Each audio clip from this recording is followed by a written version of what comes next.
So you undergraduate government, graduate degree in economics. You don't seem like a dismal guy, so why did you choose the dismal science? Why economics? You know, economics, I found in economics a way to think, a way to organize the way I view the world. Economics is a discipline that forces you to look at the world not only in the first order of things that are happening, but also the second and third orders. What happens as a result of this effect of what you do first? There's then a second effect, and then there may be a third or a fourth. And there's also, before all of that, the concept of opportunity cost, which any of you studying economics will know very well. The thing that you don't do, the thing that you're not able to do, that road not taken because of what you do. I found that just a remarkably useful way to organize my thinking about the world. So I'm guessing a lot of us here don't know a lot about the Economics and Social Council. I'd like to know, one, what do they do? And then two, should we be glad that they do what they do? Are we glad that they exist? Well, just to put it in context, there are three main arms of the United Nations here in New York City. One is the General Assembly, which is the entire membership. They can deal with any issue. The other is the Security Council, which deals with issues of war and peace and has only 15 members. The Economic and Social Council deals with all that range of issues I talked about earlier, but its primary focus is certainly economic development in the poorer countries. And I think you should care about what happens there, because the UN as an institution, it's a very ideological institution, but it's founded on some fine ideals that are really fully consistent with American values.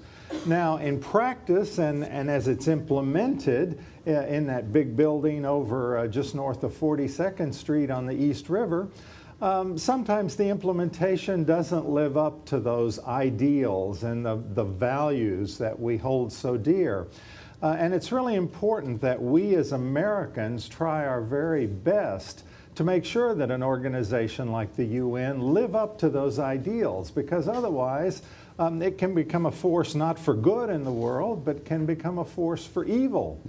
I certainly saw that in the development area, because a lot of the philosophy and a lot of the ideas that were put forward about how countries developed really amounted to nothing more than state control, centralized planning, things that we really regard as completely failed economic ideas. And that set back development in developing countries. It didn't promote it. So we fought very hard to make sure that the ideals of the free market, free enterprise, capitalism, individual freedom at least had a hearing at the UN. They didn't always prevail. Why don't you tell us a little bit about what the Center for International Trade and Economics does? We have two mandates in the center, two primary mandates. The first is to promote free trade around the world and to fight protectionism in the United States. I don't know, you hear a lot about trade in the United States these days. A lot of it's not true. People talk about trade causing job loss. That's not true. The data just does not demonstrate that. There's a huge churning of jobs in the United States. It's one of the ways we increase productivity. It's one of the ways we grow and progress in our economy. That happens primarily because of changes of taste, changes of production processes here. You'll each probably have a dozen jobs or more throughout your working lives. The pace of change has speeded up, no question, in society. But that's not driven primarily by trade. Trade does provide access to more technology, to more efficient production processes. It can push that process of modernization along a little bit, but it's certainly not responsible for the unemployment we see in our society right now. I'd put the onus for that on bad government policy and some of the bad regulations we face.